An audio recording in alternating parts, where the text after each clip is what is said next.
Hi hello అందరికీ నమస్కారం. ఆంధ్రప్రభ టీవీకి స్వాగతం. సో గత కొన్ని రోజులుగా ఒక న్యూస్ అయితే బాగా వైరల్ అవుతుంది. మన ఎక్స్ ఎంపీ సాయిరెడ్డి గారు కాంగ్రెస్లో చేరుతారని, అదేవిధంగా ఇప్పుడైతే ఇంకో వార్త ఒకటి సర్క్యులేట్ అవుతుంది. అదేంటంటే విజయసాయిరెడ్డి గారు జనసేనలో చేరుతారని. ఈ ఒక వార్త అనేది బాగా సోషల్ మీడియాలోను ఇటు మీడియా సైట్లోనూ బాగా వైరల్ అవుతుంది. సో దీంట్లో అసలు నిజం ఎంత ఉంది? సో ఈ విషయాల గురించి మాట్లాడడానికి మనతో పాటు ఉన్నారు senior journalist, political analyst Ravi గారు ఉన్నారు. Hi sir. హాయ్ అండి. సార్, ఇప్పుడు ఇంతకుముందు విజయసాయిరెడ్డి గారు షర్మిల గారిని కలిశారు.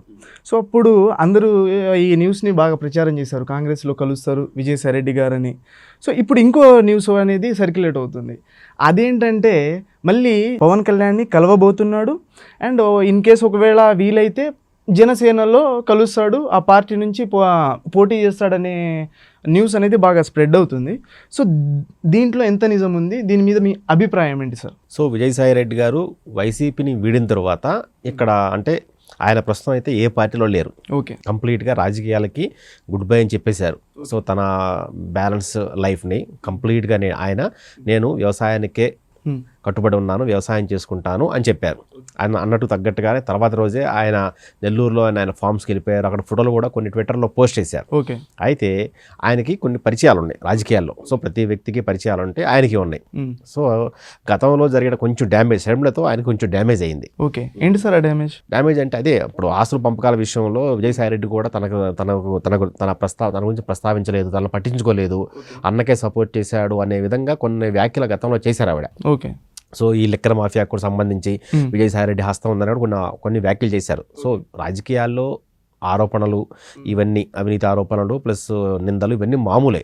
అయితే పర్సనల్ లైఫ్ వచ్చేసరికల్లా విజయసాయిరెడ్డి ఇప్పుడు ఏ పార్టీలోనూ లేరు కాబట్టి ఆయన వైఎస్ షర్మిలను కలిసి సో మొత్తం ఏం జరిగింది, ఇది మొత్తం ఎలా జరిగింది, ఎందుకని అంటే గతంలో నుంచి వాళ్ళకి కుటుంబ పరంగా బంధుత్వాలు అయితే లేవు, కానీ కుటుంబ పరంగా పరిచయాలు ఉన్నాయి. ఆ పార్టీ నుంచి ప్లస్ అట్లాగే ఎంపీ సభ్యత్వానికి కూడా రాజీనామా చేసినప్పుడు 3 తరాల నుంచి 4 దశాబ్దాలుగా నాకు వైఎస్ కుటుంబంతో సాన్నిహిత్యం ఉందని చెప్పారు. ఆ సాన్నిహిత్యం వల్లే సో ఆయన వెళ్ళి షర్మిలను కలిశారు. అంతే తప్ప కాంగ్రెస్ పార్టీలో జాయిన్ అవుతారని కానీ త్వరలో అయితే జస్ట్ వస్తానని కానీ ఆయన ఎక్కడ చెప్పలేదు. ఇంకా చెప్పాలంటే విజయసాయిరెడ్డి ప్రత్యక్ష రాజకీయాల్లో అంటే పోటీ చేసేది అనేది చాలా తక్కువ అండి. ఆయన ఫస్ట్ నుంచి నామినేటెడ్ పోస్ట్లోనే ఉన్నారు. సో 2 సార్లు కూడా ఎంపీగానే రాజ్యసభకు వెళ్ళారు. సో అంటే నామినేట్ చేస్తే. సో అయితే ఇప్పుడు ఈ జనసేనలోకి వెళ్తారు అని ఎందుకు వైరల్ అవుతుందంటే రాజీనామా చేసిన రోజు ఆయన ఒక ప్రెస్ నోట్ రిలీజ్ చేశారు. ఆ ప్రెస్ నోట్లో ఏముందంటే చంద్రబాబుని విమర్శిస్తూనే పవన్ కళ్యాణ్ పొగిడారు. పవన్ కళ్యాణ్ మంచి డైనమిక్ లీడరు, పవన్ కళ్యాణ్తో నాకు సత్సంబంధాలు ఉన్నాయని చెప్పారు. సో కావాలంటే మీరు గతంలో చూడండి, నేను చంద్రబాబుని విమర్శించాను తప్ప పవన్ కళ్యాణ్ ఎక్కడా విమర్శించలేదు. పవన్ కళ్యాణ్ చాలా గొప్ప లీడరు, రాబోయే రోజులు ఇంకా చెప్పాలంటే 2029కి ఏపీ రాష్ట్రానికి పవన్ కళ్యాణ్ సీఎం అవ్వచ్చేమో అని కూడా ఇండైరెక్ట్గా చెప్పారు ఆయన. సో ఆయనకి ఇండైరెక్ట్గా ఆయన చెప్పింది ఏంటంటే పవన్ కళ్యాణ్తో నాకు సత్సంబంధాలు ఉన్నాయి, సంబంధాలు, నేను ఎప్పుడైనా ఆయన కలవచ్చు అంటే ఈయన కలుస్తాడా పర్మిషన్ ఇస్తాడా తర్వాత విషయం. ఆయన చెప్పిన దాని ప్రకారం అయితే నాకు అలాంటి సోర్స్ ఉంది అని చెప్పాడు. సో దీంతో ఏమవుతుందంటే త్వరలో ఆయన జనసేనలోకి వెళ్ళిపోతారు, జనసేన నుంచి కూడా పోటీ చేస్తారు అని వార్తలు వస్తున్నాయి. ఎందుకంటే వైసీపీ వాళ్ళు ఇప్పుడు చాలా మంది కొంతమంది ఒక 3 ఎంపీలు రాజీనామా చేశారు, ప్లస్ బాలినేని కూడా జనసేనలోకి వెళ్ళాడు. సో రాజీనామా చేసి పార్టీలు మారుతున్న వాళ్ళంతా పవన్ కళ్యాణ్ దగ్గరికి వెళ్తున్నారు తప్ప టీడీపీ దగ్గరికి ఎక్కువగా వెళ్ళట్లేదు. సో అంటే వాళ్ళ అల్టిమేట్ గోల్ కానీ వాళ్ళ అల్టిమేట్ డెస్టినేషన్ కానీ జనసేన అవుతుంది తప్ప టీడీపీ అవ్వట్లేదు. సో కాబట్టి ఇప్పుడు విజయసాయిరెడ్డి కూడా పార్టీ నుంచి ఎంపీగా మొత్తం రాజీనామా చేశాడు, పార్టీ నుంచి పూర్తిగా రాజకీయాల నుంచి బయటకు వచ్చాడు. అదే సమయంలో పవన్ కళ్యాణ్ కూడా చాలా గొప్ప లీడర్ని పొగిడాడు. దీంతో ఏంటంటే ఈ సోషల్ మీడియాలో జనసేనలోకి వెళ్తారు, జనసేనలోనే జాయిన్ అవుతారు, త్వరలో ఆ పార్టీ నుంచి పోటీ చేస్తారు అనేది ఇలా రకరకాల వార్తలు వచ్చినాయి. ప్రస్తుతానికైతే ఈ వార్తలన్నీ ఊహాగానాలే. సో విజయసాయిరెడ్డి కూడా ఎక్కడ వెళ్తానని చెప్పలేదు. అలాగే ఇటు జనసేన వర్గాల నుంచి కూడా ఆయన వస్తున్నారు, లేదా మా పార్టీలో చేర్చుకుంటున్నాము, లేదా రేపు ఎల్లుండి అపాయింట్మెంట్ ఇచ్చాము, పవన్ కళ్యాణ్ వ్యక్తిగతంగా కలవబోతున్నారు అనే వార్తలు ఎక్కడ రాలేదు. సో ఇదేంటంటే సోషల్ మీడియాలో ఒక చిన్న వార్తలు సృష్టించారు. అయితే దీంతో మొన్న ఆయన చేసిన వ్యాఖ్యలు కూడా కొంచెం పవన్ కళ్యాణ్కి జనసేనకి దగ్గరగా ఉండటం వల్ల అది చాలా మంది ఎక్కువ మంది నమ్ముతున్నారు. అయితే ఇప్పుడున్న పరిస్థితుల్లో విజయసాయిరెడ్డి ఏ పార్టీలోకి వెళ్ళకపోవచ్చు, ఎందుకంటే టీడీపీలో కానీ జనసేనలో కానీ ఆయనకి ఎంట్రీ ఉండకపోవచ్చు, ఎంట్రీ లేదు. ఎందుకంటే గతంలో ఆ పార్టీ మీద చేసిన విమర్శలు కానీ ప్లస్ ఆయన మీద ఉన్న కేసులు కానీ ఇప్పుడు అలాంటి వ్యక్తిని తమ పార్టీలో చేర్చుకుంటే తమ పార్టీ ఇమేజ్ డ్యామేజ్ అవుతుందని రెండు పార్టీల కార్యకర్తలు ప్లస్ ఆ నాయకులు కూడా భావిస్తున్నారు. అయితే ఆయనకున్న ఆప్షన్ తెలుగు రాష్ట్రాల్లో టీడీపీ అయిపోయింది, జనసేన అయిపోయింది. ఇంకొన్నది ఏంటి, కాంగ్రెస్ పార్టీలోకి వెళ్ళొచ్చు. ఆయన షర్మిలతో ఉన్న పరిచయాల దృష్ట్యా వెళ్ళే అవకాశాలు ఉన్నాయి. కానీ కాంగ్రెస్ పార్టీకి వెళితే ఆయనకి చాలా నష్టం. ఎందుకంటే ఇప్పుడు ఆయన మీద చాలా కేసులు ఉన్నాయి, ఈడీ కేసులు, సిబిఐ కేసులు ఉన్నాయి. ఈ కేసుల నుంచి తప్పించుకోవాలంటే ఆయన బీజేపీకి దగ్గరగా ఉండాలి. సో బీజేపీకి దగ్గరగా ఉండాలంటే బీజేపీతో ఉండాలి. లేదా అలాగని కాదని బీజేపీకి ఎగనెస్ట్గా ఉన్న కాంగ్రెస్ పార్టీకి వెళ్తే ఈ కేసులు రేపు పాటికల్లా ఆయన మీద మెడకు చుట్టుకుంటాయి. సో ఆయన బెయిల్ క్యాన్సిల్ అవ్వచ్చు, జైలుకి వెళ్ళొచ్చు, లేదా ఏదైనా జరగవచ్చు. సో ఇవన్నీ తెలుసు ఆయనకి, ఇవన్నీ తెలుసు కాబట్టి ఇప్పుడున్న పరిస్థితుల్లో ఏదో ఆయన ఫ్యామిలీ ఫ్రెండ్స్ అనే విధంగా షర్మిలను కలిశారే తప్ప పార్టీలో జాయిన్ అయ్యేటువంటి ఒకవేళ జాయిన్ అయినా కూడా ఏమన్నా బీజేపీలో అవ్వచ్చేమో కానీ, బీజేపీకి దగ్గరగా ఉండొచ్చేమో కానీ మిగతా పార్టీల్లోకి విజయసాయిరెడ్డి వెళ్ళే ప్రసక్తే లేదండి ప్రస్తుతానికైతే. ఇదే విషయంలో సార్ విజయసాయిరెడ్డి జగన్ చాలా క్లోజ్ అని కూడా విన్నాం. సో ఎన్నో సంవత్సరాలుగా వాళ్ళ ఫ్యామిలీతో జర్నీ చేసిన వ్యక్తి ఇప్పుడు సడన్గా వీళ్ళిద్దరి మధ్య ఏం జరిగిందో తెలియదు, బట్ ఆ పార్టీ నుంచి బయటికి రావడం, సో ఇలాంటివన్నీ జరిగాయి. సో ఇది జరిగిన తర్వాత దీన్ని ఇలాగే వదిలేస్తాడా జగన్ అనే ఒక న్యూస్ అనేది బయట జరుగుతుంది. ఈ జగన్కి తెలిసిన ప్రతి లావాదేవీలు మన విజయసాయిరెడ్డి గారికి తెలుసు. సో ఇది వేరే పార్టీ బయటికి తీసుకొచ్చే అవకాశాలు, లేకపోతే ఇదే విషయంలో జగన్ గారు సీరియస్ అయ్యే విషయాలు ఏమైనా కనిపిస్తాయా విజయసాయిరెడ్డి విషయంలోనే? అంటే ఇక్కడ ఒక చిన్న లాజిక్ అర్థం చేసుకోవాలండి. ఏంటంటే అవినీతి జరిగిందా లేదా అనే విషయం పక్కన పెడితే వాళ్ళిద్దరి మీద ఆరోపణలు ఉన్నాయి. ఓకే కదా, ఈ ఇద్దరిలో ఎవరు బయటపడినా ఇంకోళ్ళకి ఇబ్బంది. సో జగన్ బయటపడినా విజయసాయిరెడ్డికి ఇబ్బంది, విజయసాయిరెడ్డి బయటపడినా జగన్కి ఇబ్బంది. ఫర్ ఎగ్జాంపుల్ జగన్ మీద కోపంతో ఈయన అప్రూవర్గా మారి ఏదైనా చేస్తే ఆయనతో పాటు ఈయన కూడా జైలుకి వెళ్తాడు. ఓకే, ఇద్దరు వెళ్తారు.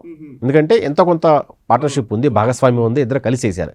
సో కాబట్టి ఇప్పుడు ఇద్దరు తమ భవిష్యత్తు దృష్ట్యా రాబోయే రోజులు దృష్టిలో ఉంచుకొని సో ఇద్దరు సైలెంట్గా ఉంటారు తప్ప ఒకళ్ళ మీద ఒకళ్ళు ఆరోపణలు చేసుకునే పరిస్థితి ఉండకపోవచ్చు. సో కాబట్టి ఇప్పుడున్న వాళ్ళ ముందున్న మెయిన్ ప్రధాన ఎజెండా ఏంటంటే ఇద్దరు కలిసి సంయుక్తంగా అయితే విడివిడిగా అయినా సరే కేసుల నుంచి బయటపడాలి. అలా బయటపడినప్పుడే వాళ్ళకి క్లీన్ చిట్ వస్తుంది, వాళ్ళు రాబోయే రోజుల్లో మరింతగా ఉధృతంగా వెళ్ళగలరు. ఇప్పుడు ఆ కేసులు భయంతోనే కదా జగన్ అనే వ్యక్తి గత ఎన్నికల్లో 23 ఎంపీ సీట్లు గెలిచినా కూడా బీజేపీని ఏం అనలేకపోయారు, బీజేపీ నుంచి గట్టిగా ఏం సాధించుకోలేకపోయారు. ఆ కేసులు ఉన్నాయి. ఆ కేసులు అనేవి ఇంకెంతకాలం ఉంటాయి? ఇప్పుడు ప్రస్తుతానికైతే 10 ఏళ్ళు దాటి 10 సంవత్సరాల నుంచి ఒక జగన్ అనే వ్యక్తి బెయిల్ మీదే ఉన్నాడు బయట. సో అది ఏ రోజైనా బెయిల్ క్యాన్సిల్ అవ్వచ్చు. కాబట్టి ఇప్పుడున్న పరిస్థితుల్లో వాళ్ళ తప్పుల్ని ఎత్తి చూపుతూ అప్రూవర్గా మారటం అలా అయ్యే అవకాశం ఉండదు. కాబట్టి అదొకటి. ప్లస్ అది కావట ప్లస్ విజయసాయిరెడ్డి అనే వ్యక్తిని జగన్ దాదాపుగా దూరం పెట్టేశాడు. తన చుట్టూ ఒక కోటరీ నిర్మించుకుని ఆ కోటరీలోకి విజయసాయిరెడ్డిని రానివ్వడం లేదనేది ఇప్పుడు రాజకీయాల్లో అందరూ చెప్తున్న మాట. సో కేవలం ఈ ఒక్క రీజన్తోనే విజయసాయిరెడ్డి పార్టీ నుంచి బయటకు వచ్చేసాడు. సో గతంలో పార్టీ పెట్టినప్పుడు పక్కనే ఉన్న నేను ఇప్పుడు పార్టీకి పనికి రాకుండా పోయాను, నన్ను కనీసం ఇంత కూడా పట్టించుకోవట్లేదు, కూరలో కరివేపాకులా తీసి పాడేస్తున్నారన్న ఒక ఉక్రోషం, ఒక ఆవేశం, ఒక ఆవేదన ఆయనలో ఉంది. అందుకని సో ఇంకా అంటే ఇలాంటి పరిస్థితి పార్టీలో తన లాంటి సీనియర్గా వచ్చినప్పుడు ఇంకెందుకు ఉండాలి, అందుకని చెప్పి ఆయన కూడా చాలా ఆలోచించి ఉండాలా వద్దా అని ఆలోచించి ఇవన్నీ నిర్ణయించుకున్న తర్వాతే పార్టీ నుంచి రాజ్యసభ నుంచి బయటకు వచ్చేసాడు. ఇక నాకు తెలిసి రాబోయే రోజుల్లో జగన్తో హాయిబాయి సంబంధాలు ఉంటాయి తప్ప ఇంకా పూర్తిగా ఇక రాజకీయాలకి వెళ్ళి ఒక మామూలుగా ఫ్యామిలీ అనుబంధాలు మాత్రం ఉండకపోవచ్చు. ప్రస్తుతానికైతే మాత్రం విజయసాయిరెడ్డి సైలెంట్గానే ఉన్నారు. సో రాబోయే రోజుల్లో మాత్రం ఆయన వ్యవసాయం ఉన్నా చేయొచ్చు, లేదంటే ఏదన్నా ఛానల్ పెట్టాలనే ఒక థాట్లో కూడా ఉన్నారు. ఆయన ఛానల్ పెట్టే అవకాశాలు కూడా ఉన్నాయి. గతంలో చెప్పారు. అయితే అప్పుడు ఎందుకు పెట్టలేదంటే అప్పుడు ఆల్రెడీ వాళ్ళ పార్టీకి సాక్షి పేపర్ ఉంది, ఛానల్ కూడా ఉంది.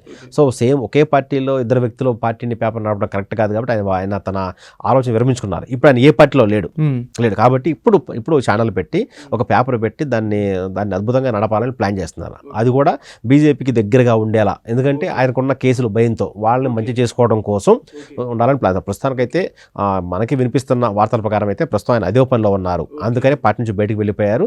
అదొక రీజన్. ప్లస్ జగన్ నుంచి కూడా సరైన ఇంటర్నల్ క్లాషెస్ ఏమైనా ఉన్నాయి కాబట్టి ఆయన నుంచి పెద్దగా రెస్పాన్స్ అవ్వట్లేదు కాబట్టి అందుకని చెప్పి వెళ్ళిపోయారని ఎక్కువ మంది పడుతున్నారు. ప్రస్తుతానికి అయితే ఆయన కామ్గా ఉన్నారండి, ఎక్కడ ఏ పార్టీలోకి వెళ్ళట్లేదు. అండ్ సార్ ఇదే విషయంలో వైసీపీ లీడర్లు కూడా కొంచెం టెన్షన్లో ఉన్నారు. ఇంత మెయిన్ లీడరే రాజీనామా చేసిన తర్వాత మిగతా లీడర్లు కూడా ఇదే బాటలో వెళ్ళే అవకాశాలు కనిపిస్తాయా? సో ఒక మెయిన్ లీడర్ చాలా దగ్గరగా ఉండే, ఒక జగన్కే దగ్గరగా ఉండే ఒక మెయిన్ లీడరే రాజీనామా చేసి బయటికి వెళ్ళిన వ్యక్తి, అండ్ మధ్యలో కేతిరెడ్డి గారు కూడా కొన్ని ప్రెస్ మీట్లో పవన్ కళ్యాణ్ గారికి ఫేవర్గా మాట్లాడాడు. మళ్ళీ కొన్ని ప్రెస్ మీట్లో ఆయన స్వయంగా వచ్చి జగన్ని పొగిడాడు. సో ఏం జరుగుతుంది? వైసీపీ ఒకవేళ ఏదైనా ఇంపాక్ట్, ఈ సాయిరెడ్డి రాజీనామా వైసీపీకి ఇంపాక్ట్ ఉంటుందా? ఎలాంటి ఇంపాక్ట్ ఉంటుంది ఇన్ ఫ్యూచర్లో ఒకవేళ ఉంటే? సో నెంబర్ 2, రాజీనామా చేసినప్పుడు ఖచ్చితంగా ఆ పార్టీ మీద ఇంపాక్ట్ ఉంటుంది. అంటే కింద స్థాయిలో ఉన్న క్యాడర్తో పాటు మళ్ళీ ఇప్పుడు ఆల్రెడీ కింద స్థాయిలో ఉన్న క్యాడర్తో పాటు నాయకులు కూడా భయపడే పరిస్థితి వస్తుంది. అంటే పెద్ద స్థాయి నెంబర్ 2 పార్టీలో నెంబర్ 2 ఉన్న వ్యక్తి వెళ్ళిపోతే పార్టీ మరోడు కష్టమేమో, సో రాబోయే రోజుల్లో పార్టీ షట్ డౌన్ చేసుకోవాల్సిన పరిస్థితి ఏమో అన్న ఒక ఫీలింగ్ రావచ్చు. కానీ అది వాళ్ళు ఎక్కడా బయటపడినట్లేదు. విజయసాయి రెడ్డి లాంటి ఒక పెద్ద లీడర్ వెళ్ళిపోయిన తర్వాత వాళ్ళు వెంటనే దిద్దుబాటు చర్యలు చేపట్టారు. ఏంటంటే సో విజయసాయి రెడ్డి వెళ్ళిపోతాడని మాకు ముందే తెలుసని కొంతమంది లీడర్ల చేత లీకులు కూడా ఇప్పించారు. సో అంటే మేము దీనికి సిద్ధంగానే ఉన్నాం, సో ఇది ఇప్పటికిప్పుడు జరిగింది కాదు అని అన్ని ఇండైరెక్ట్గా చెప్పే ప్రయత్నం చేశారు. అదే సమయంలో కూడా ఎవరైతే వెళ్ళిపోతారు అనుకున్నారో వాళ్ళని బుజ్జగించే ప్రయత్నాలు మొదలుపెట్టారు. ఇప్పుడు కేతిరెడ్డి గారు కూడా మొన్న 3వ క్రితం పవన్ కళ్యాణ్ గురించి చాలా పాజిటివ్గా మాట్లాడారు. కట్ చేస్తే నేను మళ్ళీ పవన్ కళ్యాణ్ గురించి నెగిటివ్గా మాట్లాడి మళ్ళీ ఇప్పుడు విజయసాయి మళ్ళీ జగన్ని పొగుడుతున్నారు. అదే సో కాబట్టి సంథింగ్ ఇది జరిగింది. సో జగన్ లండన్ నుంచి వచ్చిన తర్వాత కొన్ని దిద్దుబాటు చర్యలు చేపట్టారు. అది అంతర్లీనంగా సంస్థాగతంగా జరుగుద్ది, అది మనకు బయట కనిపించదు. ప్రస్తుతానికైతే మాత్రం కొంచెం క్యాడర్ నిస్తేజంలో ఉంది. ఎందుకంటే కొంతమంది లీడర్లు అందరూ జైలుకి వెళ్ళారు, కొంతమంది ఆల్రెడీ కేసులు పెట్టారు, కోర్టుల చుట్టూ తిరుగుతున్నారు, స్టేషన్ చుట్టూ తిరుగుతున్నారు. సో దీంతో కొంత కార్యకర్తల్లో కొంత నిర్వేదం ఉంది. అయితే ఇది లాంగ్ రన్లో ఉండదని చెప్పలేము. ఎందుకంటే ఇది సందర్భం వచ్చినప్పుడు ఆటోమేటిక్గా మళ్ళీ ఏదన్నా ఒక చిన్నపాటి బూస్ట్ వస్తుంది పార్టీకి. దానికోసం అప్పుడు వచ్చే వరకు వెయిట్ చేయాలి. ఇప్పుడు ఇదే సిచ్యువేషన్లో 2019లో కూడా చంద్రబాబు నాయుడు ఓడిపోగానే ఆ పార్టీ చెందిన ఎంపీలందరూ బీజేపీకి వెళ్ళిపోయారు. ఆ టైంలో వెళ్ళిపోయారు. చాలా మంది నాయకులు కూడా వైసీపీలో జాయిన్ అయిపోయారు. వెళ్ళిపోయారు. ఇప్పుడు అంటే అప్పుడు వాళ్ళకి వచ్చిన సీట్లు ఎన్ని? 23 సీట్లు వచ్చినాయి. 23 సీట్లు 5-6 వైసీపీకి వెళ్ళిపోయారు. వెళ్ళిపోయినా కూడా ఇక పార్టీ అయిపోయింది అనుకుంటున్నారు. కట్ చేస్తే 2024లో ఎంత ప్రపంచం గెలిచింది. సో కాబట్టి ఇవాళ జరిగేది రేపు కంటిన్యూ అవుతుందని, మళ్ళీ ఎల్లుండి ఉంటుందని దాని ఇంపాక్ట్ ఏం లేదనమాట. ఎప్పుడు ఏ రోజు ఆ రోజే. రాజకీయాల్లో ఈ అప్స్ డౌన్స్ సర్వసాధారణం, ఖచ్చితంగా ఉంటాయి. సో రాబోయే రోజుల్లో వాళ్ళు కూడా మళ్ళీ తిరిగి గెయిన్ అవ్వడానికి కష్టపడుతున్నారు. అయితే it will take some time, కొంచెం టైం పట్టచ్చు. సో దీని వెనక జగన్ ఏదో ఒక ఇది చేసి వాళ్ళందరినీ బుజ్జగించి వాళ్ళందరినీ ఉంచుకునే ప్రయత్నం చేస్తాడనేది మీ విశ్లేషణ.